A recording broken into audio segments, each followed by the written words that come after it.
Hey everyone, it's Stedman from Action Figure Overload doing a figure review of San Diego Comic-Con 2016 Hasbro exclusive Star Wars Black Series Obi-Wan Kenobi. If you weren't able to pick up an Obi-Wan figure at SDCC, I'm sure the figure will be released later on this year just without all the accessories. So let's take a quick look at the box. We have the front with the portrait of Obi-Wan. This is the older version of Obi-Wan, so from the original trilogy. If we take a look at the side, nothing special, just Obi-Wan. The back, and we can see that this is just a black and white landscape of Tatooine, and we see a moisture evaporator in there along with, it looks like, Obi-Wan's hut that he lives in. Final side of the box has a description. You can go ahead and pause it and read it there if you like. So let's go ahead and pop them open and see what we got. Once we open up the flap and we can see inside the box, we see that the flap has the speech that Princess Leia says in her hologram form from the message that she leaves within R2-D2. In the window frame, we can see that we have the figure Obi-Wan Kenobi.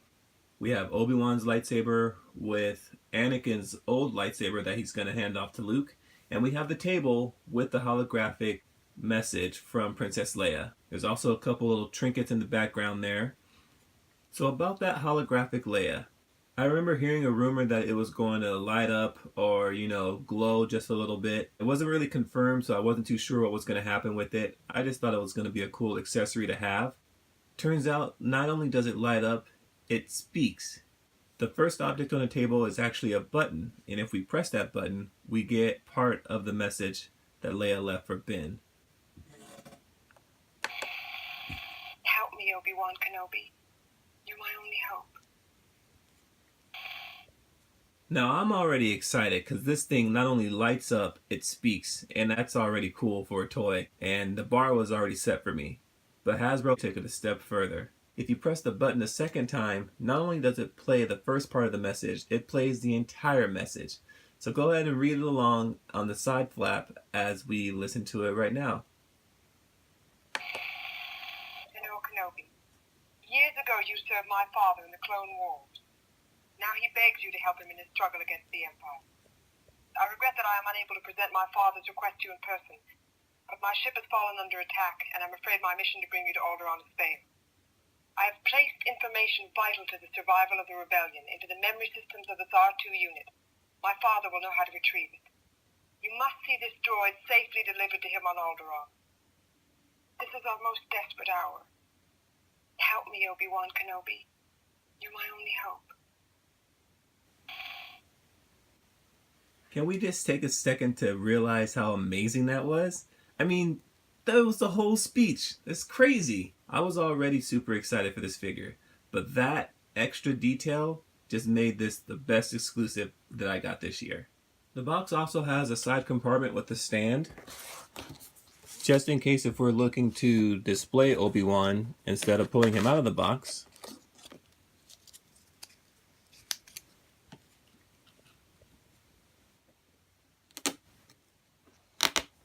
The card is actually an insert, so we can look at Obi-Wan and have his picture displayed alongside of him.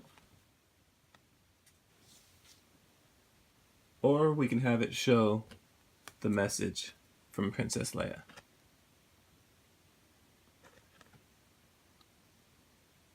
Let's go ahead and take him out so we can get a closer look at him. Now that we have him out of the box, my first impression, I love it. Putting aside the table that lights up and talks, the figure itself is just so good. The way that they had the white and gray shading with the hair and the beard, the flesh tones came out really well. Just moving them around a little bit outside of the box, I can tell the articulation is great. And the first glimpses I had of the lower tunic tells me that they put a lot of detail into this figure. Let's take a closer look at the table, the lightsaber accessories, and then the figure. For the accessories, we have the table that comes with Obi-Wan with the holographic Leia on top of it. The Leia can actually come out of the table and she just sits inside this peg hole so we can get a closer look at her, and that's really cool there. I like the way that she came out. There's a lot of detail happening in here with the way that you can actually see. You can even see her face and the side buns that she has, the drooping hood, and the flowing gown happening. That's awesome. To activate the lights and sound effects, it's going to be this one, which is actually a button, and then these two are just extra trinkets on the table. Obi-Wan comes with his lightsaber, and the blade comes in and out like with the rest of the Black Series. And if we take a look, it is a very good version of Obi-Wan's lightsaber that we can see. We've seen it in a close-up version of it in the movies, Episode 3. We didn't really get to see it too much in Episode 4, but this is really good. I like how they got the ridges happening here, the gold in the middle, and the top and bottom silvers. The igniter here is all gold, and I think it really came out very well. The sculpt on this is awesome, and it even has a little hook on it, so that way you can put it on Obi-Wan's belt,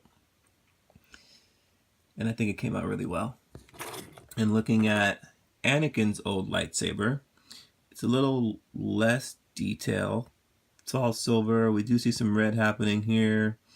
And then the black on the grips for the handles. But it doesn't need too much detail. We already have an Anakin lightsaber, and this is just cool to have an extra one, or probably just have it like resting out on the table, just hanging out. As far as the blades, Obi-Wan's lightsaber blade is darker than the Anakin blade. So if you're ever wondering, like, oh, which is which, there is a difference. The Obi-Wan blade is darker, but it's more different hue. It's definitely a brighter hue than the Anakin one, which is kind of dull and not as vibrant. So if you're ever wondering which is which, Obi-Wan, Anakin. Here's a close-up view of Obi-Wan with his Jedi robe on. It's a typical soft goods robe.